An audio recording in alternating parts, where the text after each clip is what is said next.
My dear friends, प्यारे बच्चों, आप सभी का एक बार फिर से स्वागत है आपके अपने गेम शो कौन बनेगा जीनियस। और प्रतिदिन की तरह आज भी आप लोगों ने 5-5 प्रश्न भेजे हैं।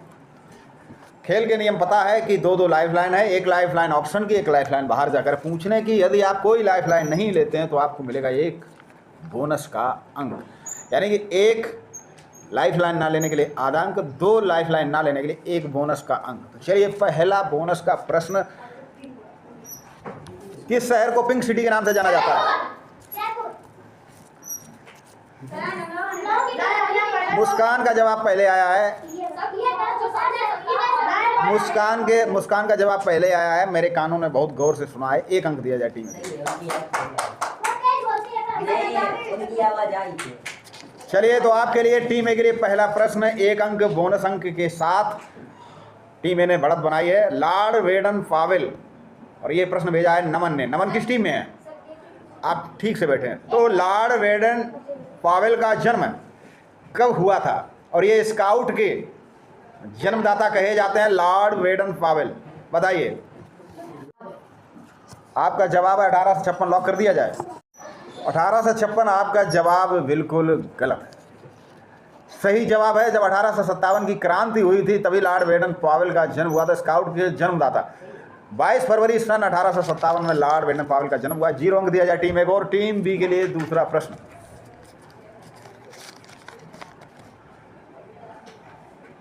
बहुत ही सुंदर सा प्रश्न भेजने वाले ने अपना नाम नहीं लिखा। जगन्नाथ मंदिर कहाँ स्थित है? टीम बी के लिए प्रश्न, जगन्नाथ मंदिर कहाँ स्थित है? और इस मंदिर की एक खास बात है, कहते हैं कि इसका जो ध्वज है वो हवा के विपरीत दिशा में उड़ता है। तो जगन्नाथ मंदिर कहाँ पर स्थित है? भारत का एक प्रसिद्ध मंदिर जगन्नाथ, जग के नाथ जगन्नाथ। आपको बताना है जगन्नाथ मंदिर कहाँ स्थित है। नई दिल्ली को लॉक किया जाए। नई दिल्ली में लोटस मंदिर है, जगन्नाथ मंदिर। कंप्यूटर मास्टर ने आपके जवाब को जांचा परखा समझा और आपका जवाब बिल्कुल गलत है। जगन्नाथ मंदिर पुरी में है। पुरी में है जगन्नाथ मंदिर। और टीम ए के लिए एक नया प्रश्न, हीटर का तार, सनी राजपूत के द्वारा भेजा गया टीम ए के लिए प्रश्न, हीटर का तार किस धातु से बना होता है? हीटर का तार बताइए। एल्युमिनियम। वेरी गुड, एल्युमिनियम का तार। लॉक किया जाए। उसके बाद मैं बताता हूँ। आपका जवाब जांचा गया, परखा गया, समझा गया। हीटर का तार एल्युमिनियम का बना होता है। आपका जवाब बिल्कुल गलत है।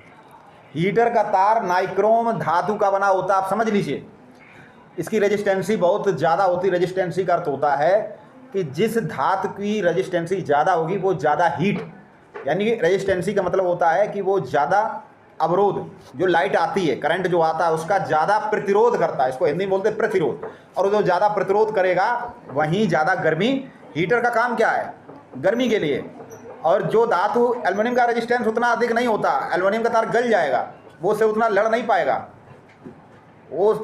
पाएगा, उतनी हीट नहीं दे पाएगा। इसलिए हीटर का तार नाइक्रोम धातु का बना होता है। इसके बारे में हम आपको इलेक्ट्रिसिटी का ये चैप्टर विस्तार से पढ़ाएंगे। और टीम बी के लिए दूसरा प्रश्न, आज प्रश्न जो है, आप लोग आज नाम नहीं लिख रहे हैं, ये बड़ी सप्त स्वर सारे गामा पादा निसा। वैसे 7 स्वर जो होते हैं वो सारे गामा पादा नी, 7 स्वर। आपको बताना है कि 7 स्वरों का उल्लेख, टीम बी ध्यान से सुनेंगे, किस वेद में इसका उल्लेख है। और लगता है ये प्रश्न टीम ए के द्वारा भेजा गया, इसीलिए टीम बी वाले अभी इस प्रश्न का जवाब नहीं दे पा रहे।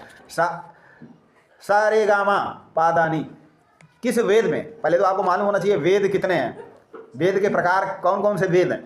तो किस वेद में उल्लेख है सारे गामा पादा नी? ये बताइए। अथर्ववेद में हैं ये 7 स्वर। आपके जवाब को लॉक किया गया और आपका जवाब बिल्कुल ही गलत है। सारे गामा पादा नी। और आपको देखिए, आपको जवाब नहीं आता, अब आप तुक्का लगा रहे। तुक्का किस हिसाब से लगाएंगे? सारे गामा पादा नी और सा से कौन सा वेद है? सामवेद। तो इसका सही जवाब है सामवेद। सामवेद में संगीत के बारे में, ईश्वर की मंत्रों स्तुतियों के बारे में इस वेद में वर्णन है। टीम ए के लिए प्रश्न,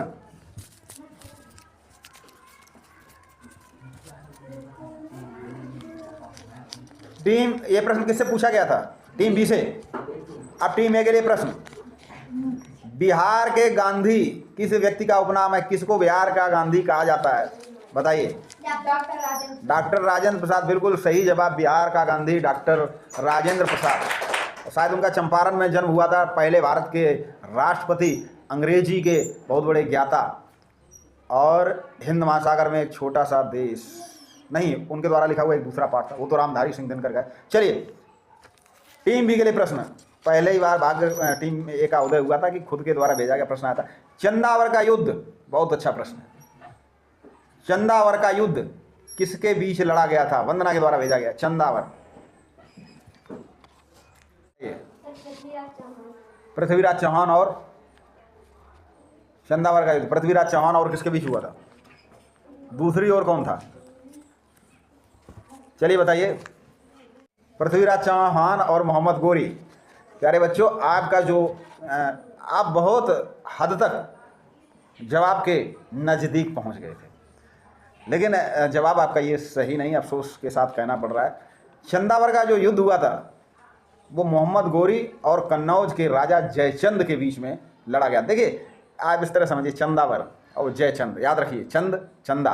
तो चंदावर का युद्ध मोहम्मद गोरी और राजा जयचंद के बीच में लड़ा गया था।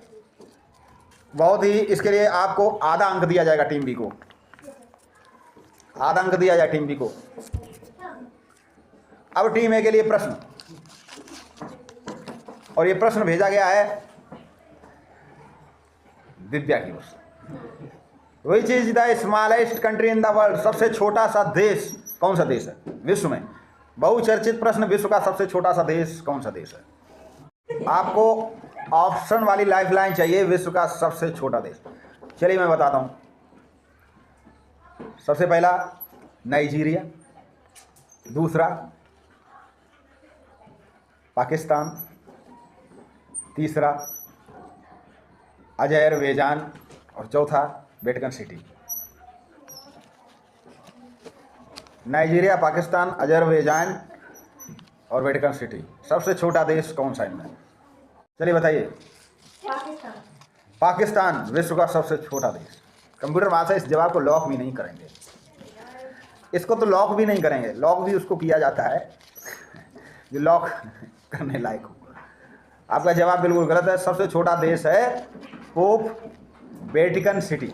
विश्व का सबसे छोटा देश वेटिकन सिटी। आपके गांव कितना ही होगा।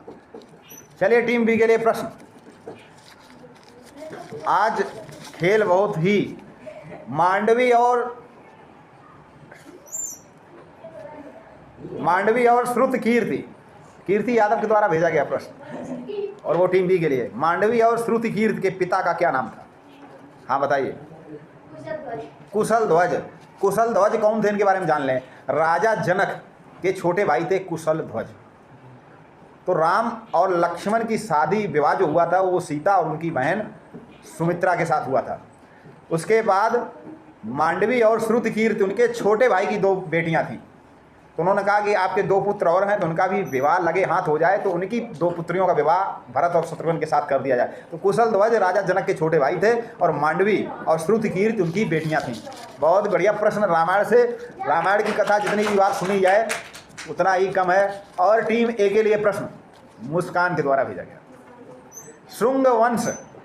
शुंग वंश का संस्थापक कौन था? बताइए। हाँ, शुंग। मैंने शुंग वंश के बारे में पढ़ाया, ध्यान से सुन लीजिए। पुष्पमित्र शुंग, जिसने मौर्य वंश के अंतिम शासक बृहद्रथ की हत्या की थी और शुंग वंश की स्थापना की थी, उनका नाम था पुष्पमित्र शुंग। और टीम बी के लिए अंतिम प्रश्न। टीम बी के लिए अंतिम प्रश्न टीम बी की ओर से ही भेजा गया है। वीरबल साहनी को किसका जनक कहा जाता है? वीरबल साहनी, बहुत नाम सुना है। वीरबल साहनी वैज्ञानिक हुए। बताइए टीम बी। जी, भारतीय पुरा वनस्पति का जनक कहा जाता है वीरबल साहनी को, और इनका जवाब सही है। इस तरह टीम बी को 1 अंक दिया जाए। और इस तरह आज की इस प्रश्नोत्तरी में ए टीम को 1 अंक बोनस का, और बाद में 2 अंक इन्होंने और प्राप्त किए, इनको मिले 3 अंक।